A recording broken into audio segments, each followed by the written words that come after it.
안녕하세요. 역사의 돌멩이 속에 숨겨진 거대한 문화를 탐사하는 온고지신입니다. 오늘 우리가 함께 파헤쳐 볼 이야기는 복수라는 단 하나의 목표를 위해 자신의 모든 것을 걸었던 한 남자의 이야기입니다. 그의 이름은 구천.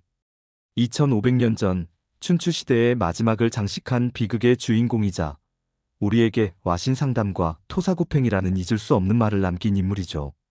사마천 사기의 가장 극적인 페이지, 월왕구천 세가를 통해 한 시대의 종말과 한 인간의 집념이 빚어낸 거대한 비극 속으로 들어가 보겠습니다.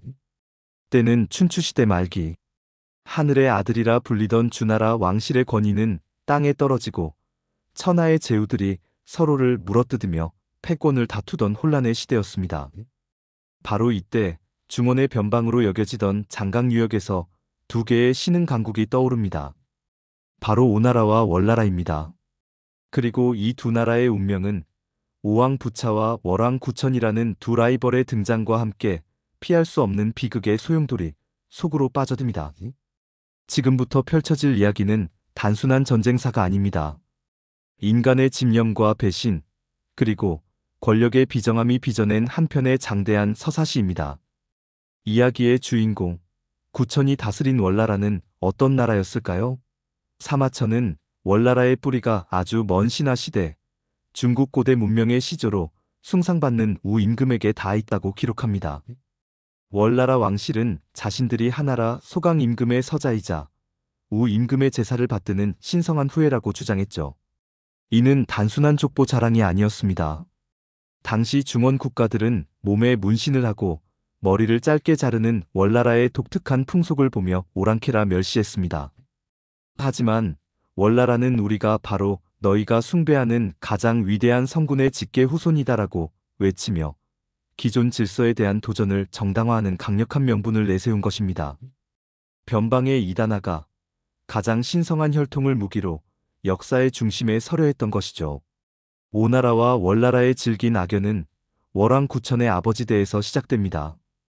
오왕 함녀가 월나라를 침공했다가 오히려 구천에게 치명상을 입고 목숨을 잃게 되죠.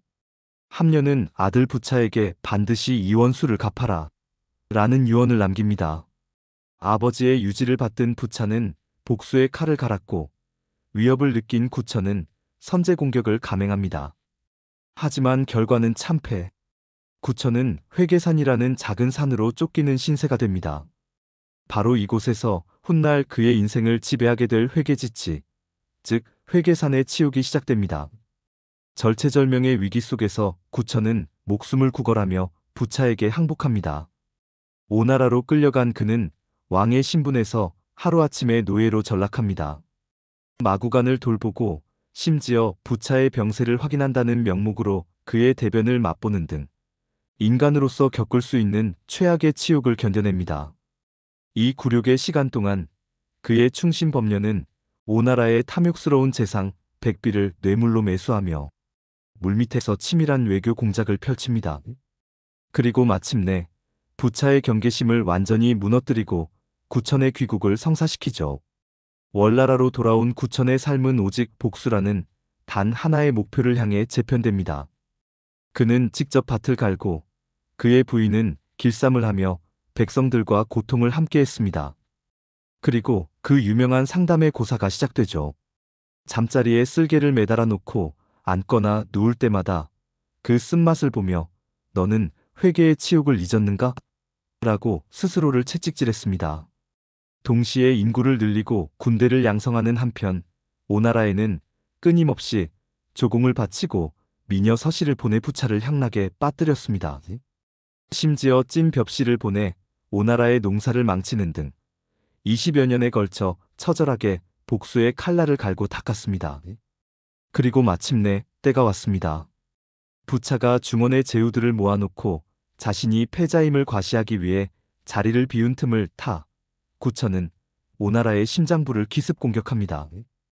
허를 찔린 부차는 모든 것을 잃고 과거 자신이 구천에게 그랬던 것처럼 목숨을 구걸합니다. 하지만 범녀는 구천에게 말합니다.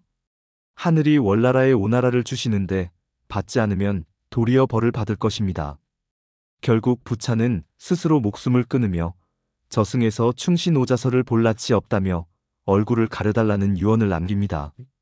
이로써 구천은 춘추시대 최후의 패자로 등극하며 기나긴 복수극의 막을 내립니다. 하지만 구천이 이룩한 폐업은 영원하지 못했습니다. 복수라는 목표가 사라지자 그의 통치는 방향을 잃고 표류하기 시작합니다. 그는 성공의 정점에서 자신과 고난을 함께했던 최고의 책사 법녀를 떠나게 하고 또 다른 1등 공신 문종을 죽음으로 내몰았습니다. 그 결과 월나라의 역사는 왕위를 둘러싼 암살과 내분으로 얼룩집니다. 결국 구천 사후 월나라는 급격히 쇠락하여 초나라의 공격을 받고 허무하게 멸망하고 맙니다. 역설적이게도 구천의 위대한 승리가 바로 월나라 멸망의 씨앗을 품고 있었던 것입니다. 사마천의 천재성은 오나라와 월나라의 이야기를 교묘하게 배치한 데서 드러납니다. 사기의 세가편은 오태백 세가로 시작합니다. 오나라의 시조 태백이 동생에게 왕위를 양보하는 치고한 미덕의 이야기죠. 하지만 그의 후손들은 왕위를 찬탈하고 충신을 죽이며 타락의 길을 걷습니다. 사마천은 이처럼 이상적인 건국 신화와 타락한 현실을 대비시키며 오나라의 멸망이 외부의 적인 월나라 때문만이 아니라 내부의 도덕적 붕괴에서 비롯된 필연적 귀결이었음을 보여줍니다. 즉, 월나라의 이야기는 이미 스스로 파멸해가던 오나라에 최후의 일격을 가하는 집행자의 서사로 읽히게 되는 것입니다. 사마천은 여기서 한 걸음 더 나아가 열전을 통해 역사를 움직인 개인들의 내밀한 이야기를 들려줍니다. 오자서열전은 오나라의 충신 오자서의 이야기입니다. 초나라에서 가족을 잃고 오나라로 망명한 오자서 자신의 처절한 복수담은 그가 왜 그토록 부차에게 구천을 경계하라고 충원했는지에 대한 강력한 설득력을 부여합니다. 한편 화식열전은 복수가 끝난 후 월나라를 떠난 법녀의 삶을 조명합니다. 그는 정치를 떠나 상업에 투신하여 거부가 되었죠. 이는 피비린내 나는 정치 투쟁 외에도 성공적인 삶의 방식이 존재함을 보여주며 오월쟁패의 비극적 세계관에 철학적 균형을 더합니다. 이처럼 사마천은 국가의 역사와 개인의 삶을 넘나들며 역사가 얼마나 다층적인 직물인지를 탁월하게 보여줍니다. 오월쟁패의 이야기는 오늘날 우리에게 수많은 고사성어를 남겼습니다. 그중 가장 유명한 것이 바로 아신상담이죠. 목표를 위해 어떤 고난도 감내한다는 뜻으로 쓰이지만 사실 이 단어는 두 개의 다른 이야기가 합쳐진 것입니다. 상담, 즉 쓸개를 맛본 것은 사기에 기록된 월왕구천의 이야기입니다. 반면 와신, 즉 섬나무 위에서 잠을 잔 것은 후대의 기록에서 오왕부차의 행동으로 묘사됩니다. 두 라이벌의 처절한 복수 준비 과정이 후대의 하나의 강력한 상징으로 압축된 것이죠.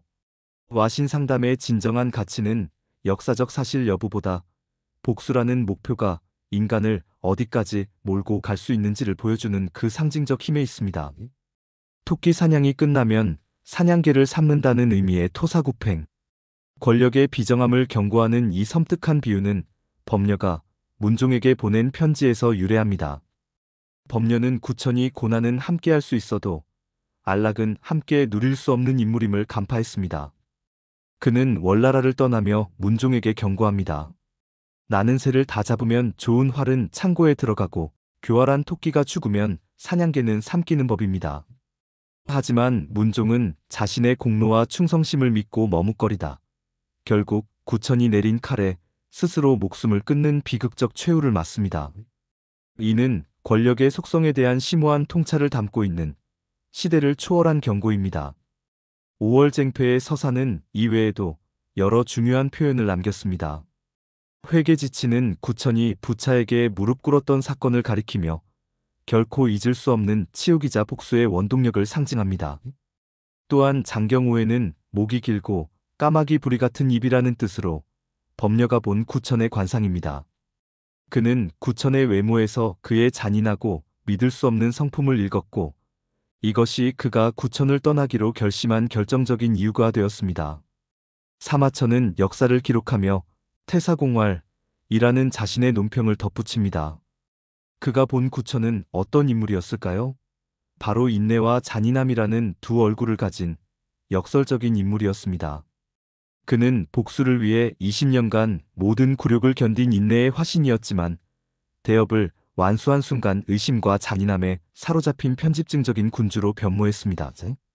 구천의 비극은 그를 승리로 이끈 바로 그 집념이 종국에는 그의 내면에서 신뢰와 관용이라는 가치를 파괴했다는 점에 있습니다.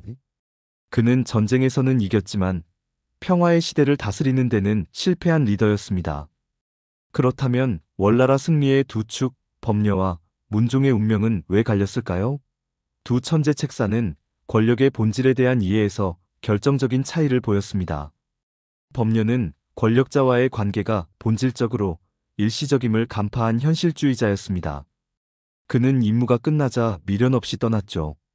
반면 문종은 군주와의 신의를 믿었던 이상주의자에 가까웠습니다. 그는 변화된 정치 환경과 주군의 심리를 읽는데 실패했고 결국 비극적 최후를 맞았습니다.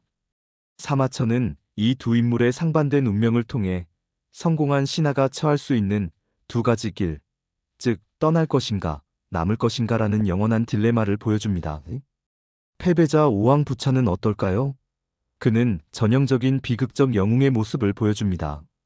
아버지의 원수를 갚겠다는 효심에서 출발한 유능한 군주였지만 첫 승리의 달콤함은 그를 휴브리스, 즉 교만에 빠뜨렸습니다. 그의 치명적 결함은 입에 쓴 좋은 약과 같은 충언과 귀의 달콤한 독과 같은 아첨을 구분하지 못한 데 있었습니다. 그는 충신오자설을 죽임으로써 스스로 나라의 양심과 전략적 예지력을 제거했고 결국 파멸을 자초했습니다. 그의 이야기는 성공이 어떻게 인간을 타락시키며 지도자가 불편한 진실에 귀 기울이는 것이 얼마나 중요한지를 보여주는 통렬한 경고입니다. 이 모든 인물들의 서사를 통해 사마천이 궁극적으로 말하고 싶었던 것은 무엇일까요? 그는 역사를 통해 하늘과 인간의 관계를 탐구하고자 했습니다. 그가 말하는 하늘은 변덕스러운 운명이 아니라 인간의 행위에 반응하는 도덕적 힘입니다. 하늘은 구천의 인내에 복수의 기회를 주었지만 그의 잔인함은 결국 왕조의 쇠락이라는 벌을 받습니다. 사마천이 전하는 궁극적인 교훈은 진정한 통치란 적을 물리치는 데서 끝나는 것이 아니라 승리 이후에 덕에 기반한 안정적인 국가를 건설하는 능력에 있다는 것입니다. 월왕구천세가는 선과 악의 이분법을 넘어 저마다의 결함을 지닌 인간들이 만들어내는 복잡한 역사의 테피스트리를 보여줍니다.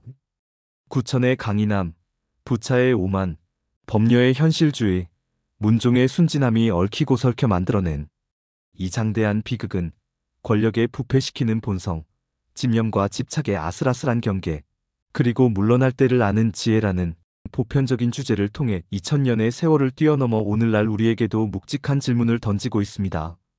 복수라는 이름의 칼 위에서 춤을 췄던 사람들. 그들의 이야기는 우리에게 무엇을 남겼을까요? 여러분의 생각을 댓글로 남겨주세요. 지금까지 온고지신이었습니다. 구독과 좋아요 잊지 마세요.